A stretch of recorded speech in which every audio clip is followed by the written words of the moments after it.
Assalomu alaykum qadrli do'stlar. Bugun sizlar bilan Jari imtihonidan 310 plus olishga yordam beradigan study planni birgalikda ko'rib chiqamiz. Va bilasiz, Jari 3 ta qismdan iborat. Bu writing, reading va matematika va biz hozir birinchi navbatda writing qismidan boshlaymiz.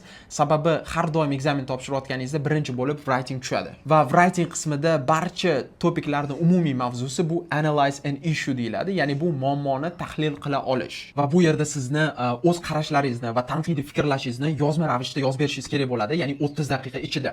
Va umumiy mavzular soni taxminan 152 tacha bo'ladi. Ya'ni ITS o'zini ofitsial veb-saytida ham berib qo'ygan, ya'ni umumiy qanaqa mavzular tushishi haqida va o'sha barcha writing qismida tushadigan topiklarning mavzusini o'zimning Telegram kanaliga yuklab qo'yganman va mana shu QR kodni skaner qilib bemalol u yerdan yuklab olsangiz bo'ladi. Va bilasizlar, 152 ta mavzuga har bittasiga essay yozib chiqish bu juda ham ko'p vaqt oladi. Shuning uchun biz nimadir o'ylab topishimiz kerak, ya'ni qanaqadir qolip o'ylab topishimiz kerak va u template barchasiga tushib ketadigan. Va bu videoni ko'rib turgan menimcha barchalar IELTS topshirgan bo'lsanglar kerak. Ya'ni IELTSni writing qismida bizda task 2 bor va task 2 ni mavzu berilganda biz qanaqa yozardik? Birinchisida general statement, ya'ni introduction qismida qanaqadir paraphrase qilardik va undan keyin o'zimizning pozitsiyamizni belgilab o'tardik va undan keyin esa body paragraphlarga o'tardik va oxirida esa conclusion. Va mana shu template'ni biz Jariga ham qo'llasak bo'ladi. Hozir qisqacha mana shuni example da ko'rsatib beraman. Va biz IELTSdagi umumiy template'ni ola olamiz, lekin ma'no jihatdan biz salgina boshqacharoq ichkarida yozishimiz kerak bo'ladi. Va bu yerdagi misolni ko'rsanglar bo'ladi. O'sha Jarida tushadigan essay topiklardan biri.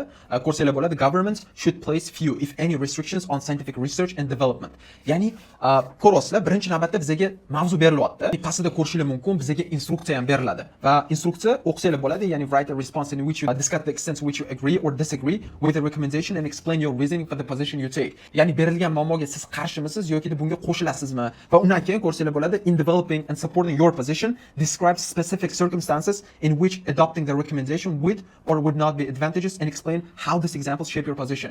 Va ko'rsanglar bo'ladi, ya'ni siz agree va disagree ni o'zingizga belgilab olganingizdan keyin siz albatta buni keltirib berishingiz kerak. Nimaga agree qildingiz, nimaga disagree bo'lyapsiz bu berilgan muammoga va shu orqali biz essayni yozishimiz kerak bo'ladi. Bilasizlar, task 2 da writing qismida IELTSda biz umumiy hook berardik, qanaqadir general statement va bu yerda ham introductionga, research va developmentga oid bo'lgan qanaqadir bir umumiy qanaqadir natijalar, statistika, shunga o'xshash narsalar bo'lishib ketsa bo'ladi. Va albatta introduction qismida siz aytib o'tishingiz kerak, ya'ni bu berilgan topik bilan agree bo'lasizmi yo disagree, ya'ni o'zingizni pozitsiyangizni bu yerda belgilab o'tishingiz kerak bo'ladi. Va keyingi qismi bizda albatta body paragraphlar bo'ladi, ya'ni body paragraph 1, 2, xolisanglar 3 ta yozsanglar bo'ladi, bu o'zingizga bog'liq. Va body paragraphda har safar mana misol uchun bitta reason berasiz, nimaga qarshisiz yoki nimaga agree bo'ldingiz, deylik qarshi bo'ldingiz berilgan mavzuga.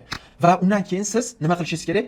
Nimaga qarshi ekanligingizni mana shu body paragraphda umumiy qilib yozib berishingiz kerak bo'ladi. Va ikkinchi body paragraphda ham siz nega qarshisiz, ya'ni ikkinchi sababini yozib ketishingiz kerak bo'ladi, ya'ni to'liq qilib. Va oxirgisi esa bu conclusion qismi bo'ladi va conclusion qismida o'zingizlar bilasizlar nima yozishni, ya'ni umumiy summary-ni conclusion qismiga yozib qo'ysangiz bo'ladi. Va shaxsan o'zim ham mana shunaqa template yasab olganman, ya'ni imtihonimga yaqin qolganda va o'zim taxminan 6 ta yoki 5 tacha essay to'liq yozganman.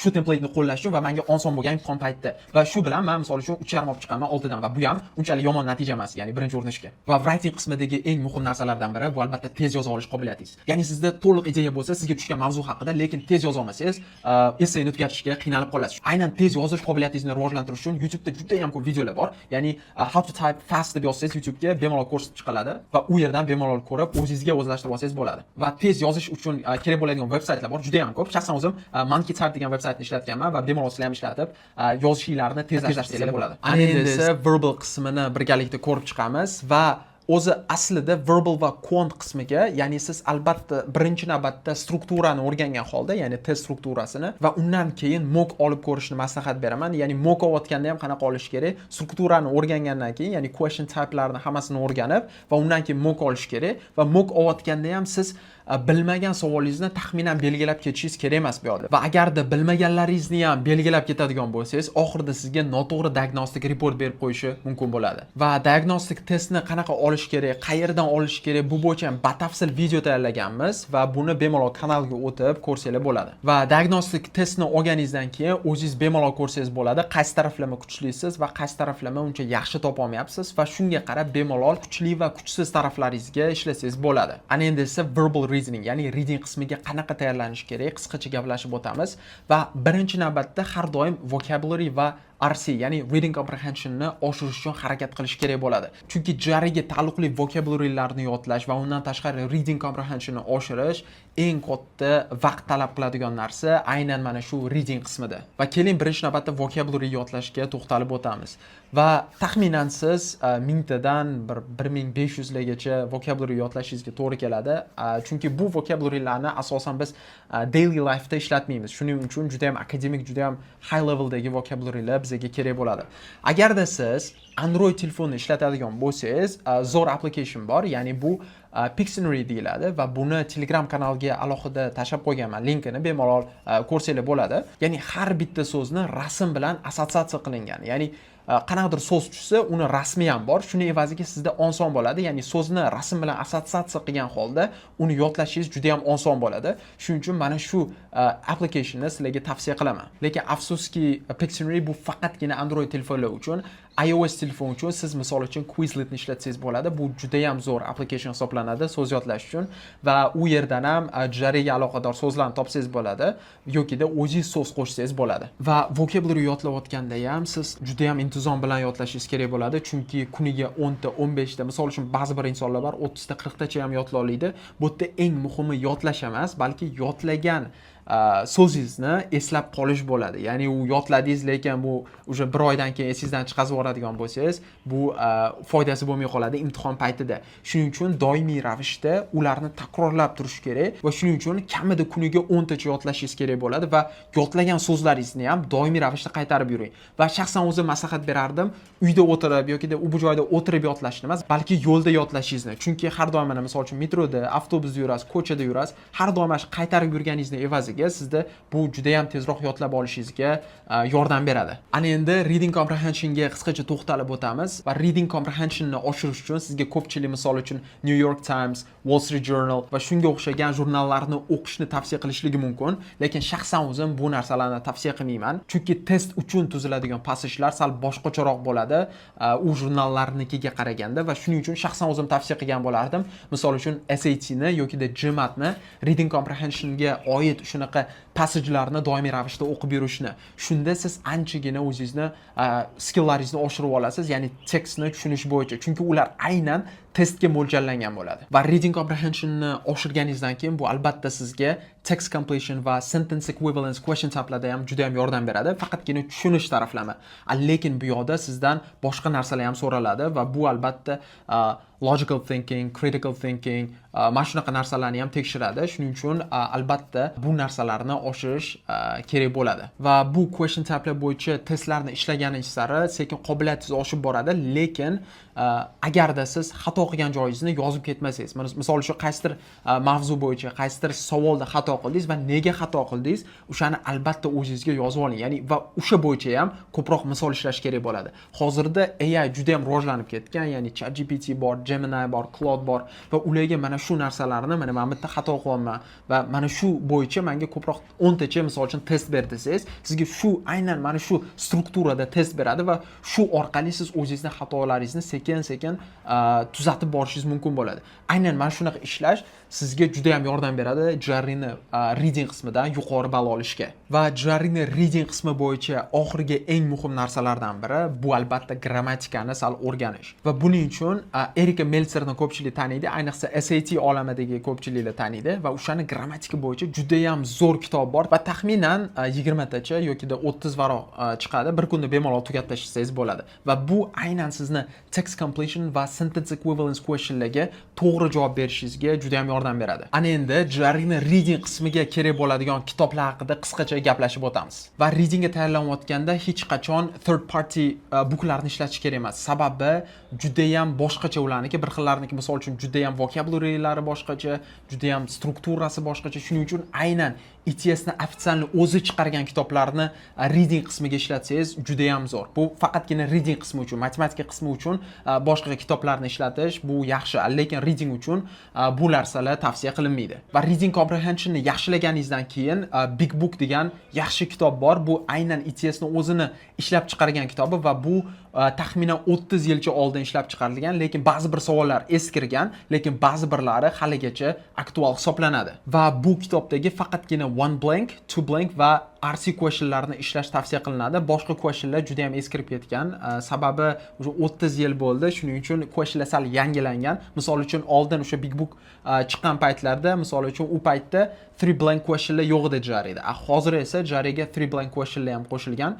Shuning uchun, lekin mana shu aytib o'tganimdek bitta ikkita blankli savollarni va RC questionlarni ishlashingiz juda ham foyda beradi. To'g'ri, testning strukturasi salgina boshqacha bo'lishligi mumkin, lekin umumiy negizi hozirgi bilan bir xil hisoblanadi. Va Big Book orqali reading bo'yicha sal yaxshilanib olganingizdan keyin albatta official guide ga o'tish kerak bo'ladi va bu kitoblarni ham aytganimdek barchasini Telegram kanalidan olsanglar bo'ladi. Ayniqsa 2025-yilda chiqqani bu eng so'nggisi hisoblanadi va u testlar hali hech qayerda qo'yilmagan. Ana endi Jarrining eng muhim qismlaridan biri bu albatta quantitative reasoning, ya'ni matematika qismiga keldik va bu yerda shaxsan o'zim maslahat bergan bo'lardim, albatta foundationdan boshlashni. Agarda matematikada foundationingiz yomon bo'ladigan bo'lsa, yuqori ball olish ehtimoli juda ham past bo'ladi. Va matematika bo'yicha foundationingizni nega birinchi navbatda yaxshilashingiz kerakligini shaxsan o'zimning misolimda keltirib o'taman. Shaxsan o'zim tayyorlanishni boshlayotganda Manhattan 5 Pound degan bitta yaxshi kitob bor, lekin meni xatoyim birinchi foundationni yaxshilab keyin ularni ishlash emas, balki bittada ularni ishlab ketishni boshlaganman. Ya'ni u yerda taxminan 1000 dan oshiq savollar bor. O'zim ham barchasini ishlab chiqaman, faqat oxirida advanced questionlar bor, ya'ni u yerda 40 tacha taxminan. O'shani yarmini ishlaganman-da, undan keyin mock test olganman. Mock testda balim juda ham yomon chiqqan, unchalik ko'tarilmagan. Buni asosiy sababi menda foundation yaxshi bo'lmagan. Ana endi foundationni yaxshilash jarayonida siz qayerdan savollarni ishlashingiz kerak bo'ladi. Va bunga albatta Manhattan 5 Pound kitobini shaxsan maslahat bergan bo'lardim, chunki u yerda topic wise questionlar bo'ladi. Ya'ni agarda siz misol uchun power bo'yicha misol ishlayman desangiz, faqatgina power ga asoslangan. Agarda ratio bo'yicha bo'lsa, faqat ratio, probability bo'yicha bo'lsa, faqatgina probability bo'yicha savollarni ishlashingiz mumkin bo'ladi. Aynan mana shu sizga foundation levelingizni keyingi darajaga olib chiqishga yordam beradi. Va aynan Jarida tushadigan topiklarni, barcha mavzularni bitta fayl qilib Telegram kanalimizga tashlab qo'yaman va bularni siz bemalol YouTube dan yokida Khan Academy bor, barchalari bepul va undan tashqari hozirda o'sha Magushni ham o'zini o'sha Jarrining foundationiga asoslangan videolari bor. Uni ham internetdan qidirib topsangiz bo'ladi. Magush GRE Quant Videos desangiz, menimcha chiqishi kerak va shu orqali siz bemalol foundationingizni yaxshilab olsangiz bo'ladi. Ana endi foundationni yaxshilaganingizdan keyin siz albatta endi official guidelarga o'tirsangiz bo'ladi. Aynan u yoqda haqiqiy Jarrida tushadigan savollarni siz ishlashingiz kerak bo'ladi. U yerdagi savollarni ishlash jarayoningizda ham juda ham ko'p savollarga noto'g'ri javob berishingiz bu oddiy hol, ya'ni bunaqa narsa hammada bo'ladi va undan keyin nima qilish kerak? Ya'ni shu paytda bizga sun'iy intellektning yordami juda ham katta bo'ladi va o'sha paytda siz qanaqa savolga xato javob berdingiz va o'shani ChatGPT yoki Claude yoki Gemini dan so'rasangiz bo'ladi. Mana shunga o'xshagan salgina boshqacharoq savollarni menga misol uchun 10 ta yoki 5 ta shu kabi misollarni menga qilib berdingiz va undan keyin o'shalarni ishlab misol uchun AI orqali o'zingizni rivojlantirsangiz bo'ladi. Ya'ni eng muhim narsalardan biri bu albatta timed practice hisoblanadi. Va shaxsan o'zim shu haqiqiy imtihonda bo'ladigan o'sha vaqtlarni qo'yib, time practice juda kam qilganman, taxminan 5 tacha, ya'ni shuning evaziga haqiqiy imtihon paytida juda vaqt taraflama bosim bo'lgan. Agarda ko'proq time practice qilganimda, menimcha bundan ham yuqori ballga erishsam bo'lardi. Shuning uchun maslahat bergan bo'lardim, haqiqiy imtihonda bo'ladigan vaqtlarga qo'yib, mock imtihonni olishni va mocklarni misol uchun juda ham ko'p, Jarri mock exam deb Google ga yozsangiz juda ham ko'p chiqadi. Misol uchun Magushda bor, Kaplan'da bor, Princeton'da bor. U yerdagi misollarni ishlasangiz bo'ladi, lekin faqatgina matematika qismi uchun. Bundan oldin aytib o'tdim, reading uchun alohida aynan ETS ning o'zini ishlab chiqargan materiallardan foydalanish kerak. Va Jarri uchun alohida ETS o'zlari ham mock imtihonni ishlab chiqarishgan va bu Power Prep Plus deyiladi. Ya'ni bu 3 ta shunaqa mock imtihon bor. Ya'ni misol uchun Power Prep Plus 1 2, 3 bor, ya'ni har bittasi $45 turadi. Agarda pul taraflama muammo bo'lmaydigan bo'lsa, albatta o'sha testlarni olib ko'rishingizni shaxsan maslahat bergan bo'lardim va u yerda sizga ham reading qismidan, ham writing qismidan, ham matematika qismidan ballaringizni chiqazib ko'rsatib beradi. Agarda hozir aytib o'tganlarimni intizom bilan kuniga 3-4 soatdan dars qilib qiladigan bo'lsangiz, siz ham bemalol 3 oylarda 310 ga chiqish ehtimolingiz juda ham yuqori bo'ladi. Va Jarry study plan bo'yicha hozircha mana shular. Agarda savollaringiz bo'lsa, bemalol kommentariyada qoldirsangiz, albatta qo'ldan kelgancha javob berishga harakat qilamiz.